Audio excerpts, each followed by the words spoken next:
Tonight, more gold in Tokyo and mayhem in Maidenhead.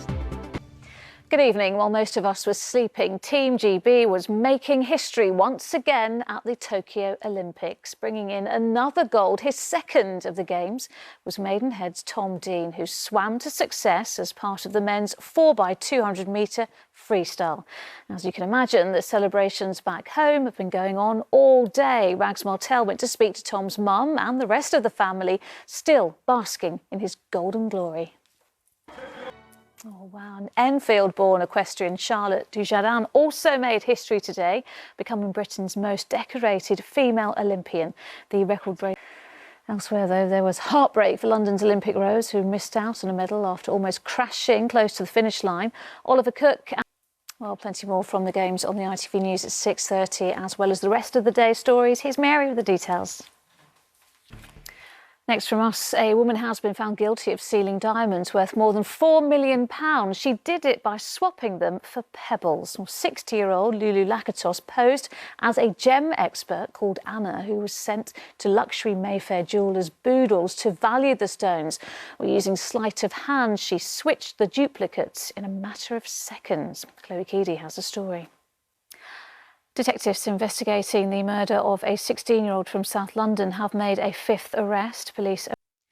Next tonight, London landmarks are not particularly hard to come by. Millions of tourists from around the world flock to the city every year to see them. Big Ben, the Eye and countless others. We're now hoping to create another. Westminster Council have invested £2 million in something they say offers soaring views across central London. But for an attraction designed to entice people back to the capital, the Marble Arch Mound is falling a little short. Our political correspondent Simon Harris explains. The parents of a 2-year-old girl who died in hospital after appearing to vomit in her sleep have said they wish a medical mistake had been made rather than her just being left to die.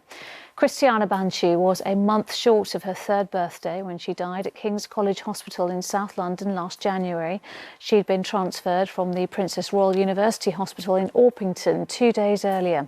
An inquest into her death found multiple failings by medical staff as her condition deteriorated. Well, her parents have been speaking to Ria Chatterjee. Georgiana Banchu ending that report.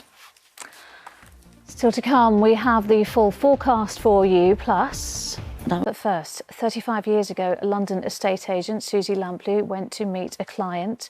She disappeared. Eviction rates for stalking are shockingly low, with only 0.1% of 1.5 million reported cases last year resulting in a conviction. Well, joining me now is Saskia. And if you need support or advice about anything that we've just been speaking about, head over to our website, itv.com/London. Staying with football, and Chelsea fans attending games at Stamford Bridge or Kingsmeadow this season will have to prove they are fully vaccinated or show evidence of a negative lateral flow test. It is time for the weather now, and it has been another day of sunshine and, of course, showers. Here's Philippa with the forecast.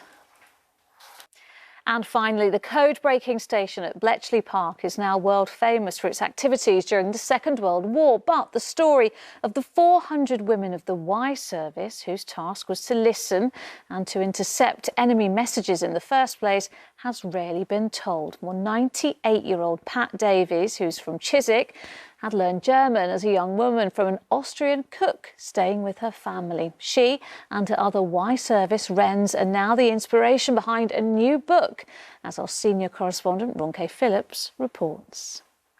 The wonderful Pat Davies ending that report, and what a way to end. We are back with the latest after ITV News at 10. Coming up, Mary with the ITV Evening News, but from me and the rest of the London team, bye-bye.